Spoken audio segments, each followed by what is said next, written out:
2023 के बीच किया गया था, जिसके पेपर 1 के लिए 2,71,872 अभ्यर्थियों ने और पेपर 2 के लिए 1,56,515 अभ्यर्थियों ने फॉर्म भरा था।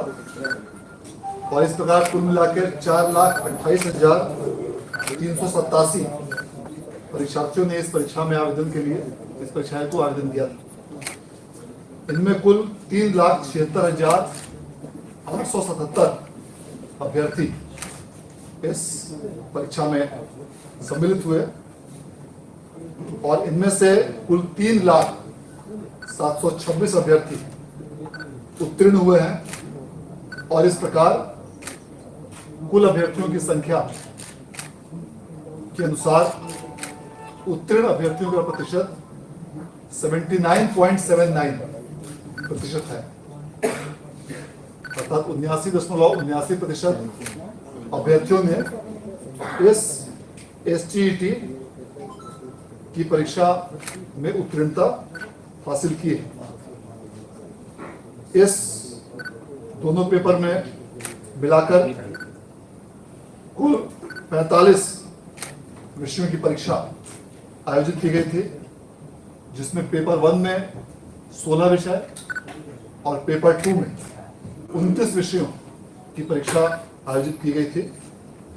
और इसमें अलग अलग कट ऑफ मार्क्स भी निर्धारित किए गए थे, जिसका उल्लेख पूर्व में विज्ञप्ति में भी किया गया। गत वर्ष 2022 में जो परीक्षा का आयोजन किया गया 6 मार्च और 21 मई को, उसके परीक्षा फल का प्रकाशन 10 जून को किया गया। इस प्रकार पूर्व की परीक्षाओं की तुलना में इस बार बिहार विद्यालय परीक्षा समिति ने 15 दिनों के अंदर ही परीक्षा फल प्रकाशित किया है, जो अब तक का CBT के माध्यम से आयोजित की गई परीक्षाओं में सबसे फास्ट रिजल्ट डिक्लेयर किया गया है, जिसके लिए मैं इस परीक्षा के आयोजन से जुड़े हुए सभी पदाधिकारियों कर्मियों को विशेष रूप से धन्यवाद देता हूँ।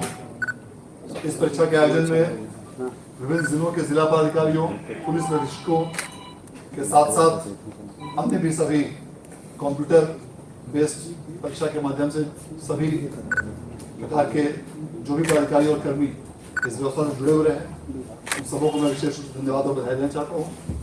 और जो भी परीक्षार्थी इस परीक्षा में उत्तीर्णता हासिल नहीं कर पाए हैं, उन सभी लोगों को मैं कहना चाहूँगा कि इससे निराश या हतोत्साहित होने की आवश्यकता नहीं है। अब प्रत्येक वर्ष 2 बार STET परीक्षा के आयोजन किए जाने का प्रस्ताव है। इसके संबंध में सभी प्रकार की आवश्यक कार्रवाई की जा रही है। बहुत जल्द इस प्रकार की परीक्षा पुनः आयोजित की जाएगी।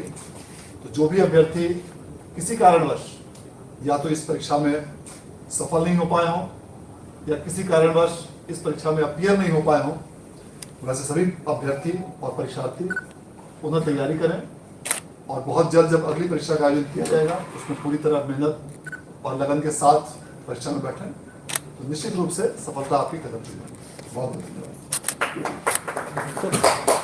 शिकायतें मिल रही थी कि जो परीक्षा में सम्मिलित हुए थे उनको कॉल जा रहे हैं, इस संबंध में आप लोगों ने कोई कार्रवाई किया? देखिए, जो भी इस प्रकार की जब से ऑनलाइन फॉर्म भरने की व्यवस्था शुरू हुई है, न सिर्फ इस परीक्षा में बल्कि इसके अलावा भी मैट्रिक या इंटर की परीक्षा या सरकार के किसी भी अन्य परीक्षा संस्थान, चाहे वह पूर्व में बिजली बोर्ड की परीक्षा रही हो या कई अन्य प्रकार की एजेंसियां हैं या कई अन्य प्रकार के ऐसे विभाग हैं, सरकारी विभाग, जिनके द्वारा इस प्रकार के ऑनलाइन फॉर्म भरकर परीक्षा आयोजित की जाती रही। इन सबों में यह शिकायतें प्राप्त होती हैं कि कुछ ऐसे असामाजिक तत्व वे परीक्षार्थियों को गलत रूप से दिग्भ्रमित करके इस प्रकार का कॉल करते हैं और उनका कुछ डेटा इकट्ठा करके उस डेटा को उनको बताकर और उनसे गलत रूप में फिर उनको एक्सप्लॉइट करने के उद्देश्य से, उनसे अवैध रूप से राशि प्राप्त करने के उद्देश्य से इस प्रकार के कॉल करते हैं।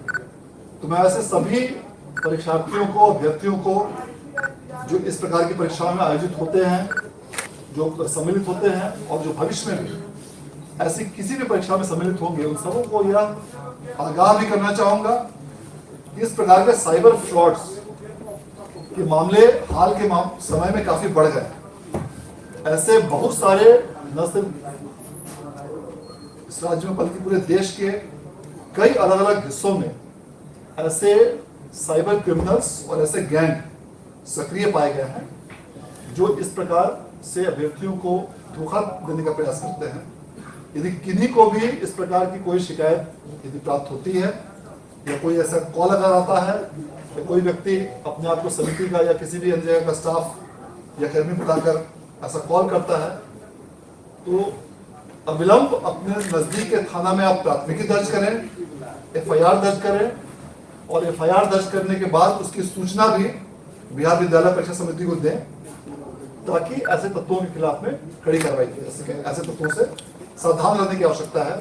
हाल के समय में ऐसे साइबर फ्रॉड्स की शिकायत काफी अधिक बढ़ गई है, इसलिए विशेष रूप से सभी अभ्यर्थियों को और अभिभावकों को सतर्कता बरतने की आवश्यकता है और ऐसे तत्वों के खिलाफ में अविलंब FIR दर्ज किया जाए। सर एक सवाल ये है कि पिछले बार जो रिजल्ट आया था तो उसमें merit qualified note merit list, qualified merit list, इस प्रकार से काफी विवाद हुआ था। इस बार जो रिजल्ट जारी किया है तो ये कॉलम है या नहीं? इस बार के रिजल्ट में क्वालिफाइड और नॉट क्वालिफाइड दो कॉलम ही इस बार दिया गया है।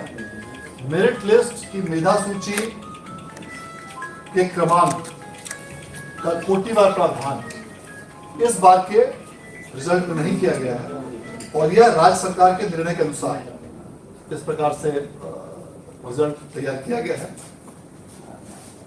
सभी अभ्यर्थियों को उनके द्वारा प्राप्त किए गए अंक, जो भी उन्होंने अंक प्राप्त किए होंगे एक सर्टेन विधि के माध्यम से, उसकी सूचना दी जाएगी और उसके साथ ही क्वालिफाइड और नॉट क्वालिफाइड की ही सूचना उनके परीक्षा फल में रहेगी। मेरिट लिस्ट या मेधा क्रमांक का प्रावधान राज्य सरकार के निर्णय के अनुसार इस ST की परीक्षा में नहीं किया गया है और अगली परीक्षा में भी वर्तमान में ऐसा प्रावधान किए जाने का फिलहाल प्रस्ताव विचाराधीन ही है। सर कोचिंग को लेकर क्या तैयार विज्ञापन भी निकाला गया है? यह विषय चूंकि शिक्षा विभाग संबंधित है इसके बारे में वो कोचिंग नहीं सर, बाकी अन्य लोग बिहार बोर्ड वाला कोचिंग। अच्छा, जो पास करेंगे उसका बाकी लोग अलग से धन्यवाद।